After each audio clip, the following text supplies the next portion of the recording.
BRS హయాంలో నల్గొండకు 200 కోట్లతో రోడ్లను అభివృద్ధి చేశామని ఎమ్మెల్యే ప్రశాంత్ రెడ్డి చెప్పారు. తనపై ఉన్న కోపంతో నియోజకవర్గానికి ₹2 కూడా అప్పటి ప్రభుత్వం ఇవ్వలేదని కౌంటర్ ఇచ్చారు కోమటిరెడ్డి వెంకటరెడ్డి. వారి constituency head quarter Nalgonda district head క్వార్టర్లో 200 కోట్ల రూపాయలతో నేనే స్వయంగా పోయి శంకుస్థాపన చేసి నేను 2 సార్లు విజిట్ చేసి 200 కోట్ల రూపాయలతో అలా డిస్ట్రిక్ట్ హెడ్ క్వార్టర్లో తన కాన్స్టిట్యున్సీ వెంకన్న కాన్స్టిట్యున్సీలే పనులు కంప్లీట్ అయినాయి సార్. 200 crores తోటి సార్. ఇక పనులు కాలేవు, నేను రిపేర్ చేసిన గుంతనే వేయలేదు ప్రశాంత్ రెడ్డి అని నా క్యారెక్టర్ని అసోసినేట్ చేస్తే ఎట్లా సార్? అన్యాయం కదా సార్ ఇది.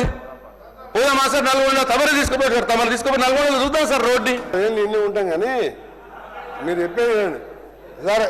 సార్ ఫస్ట్ క్వశ్చన్ సార్, ఎందుకంటే ఫస్ట్ కండెమ్ చేయాలి. ఫస్ట్ మా గౌరవ సభ్యులు చెప్పింది నల్గొండ కాన్ఫరెన్స్లో 200 కోట్ల రూపాయలు రోడ్డు వేసినంటే నిన్న కూడా పోయించిన వాళ్ళే అసెంబ్లీ, మన అసెంబ్లీ లేదు కాబట్టి ఆ రోడ్లు 200 కోట్లు ఎక్కడో చూపిస్తే నీకు అక్కడనే సన్మానం చేస్తా, నీకు ఒక కొబ్బరికాయ పడతా అని అంటున్నారు. నాకు ఆడితే 200 సార్, ₹2 ఇవ్వలేదు సార్.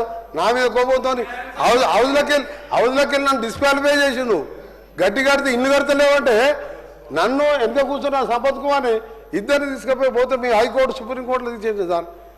₹1 ఇవ్వలే నా కాన్స్టిట్యున్సీకి. అప్పుడు కిరణ్ కుమార్ రెడ్డి ఏమన్నాడో తెలంగాణకు రూపాయి ఇవ్వనన్నట్టు కోమటిరెడ్డి వెంకరెడ్డి తెలంగాణ కొట్టాడు కాబట్టి ఒక పైసా ఇవ్వాలన్నాడు.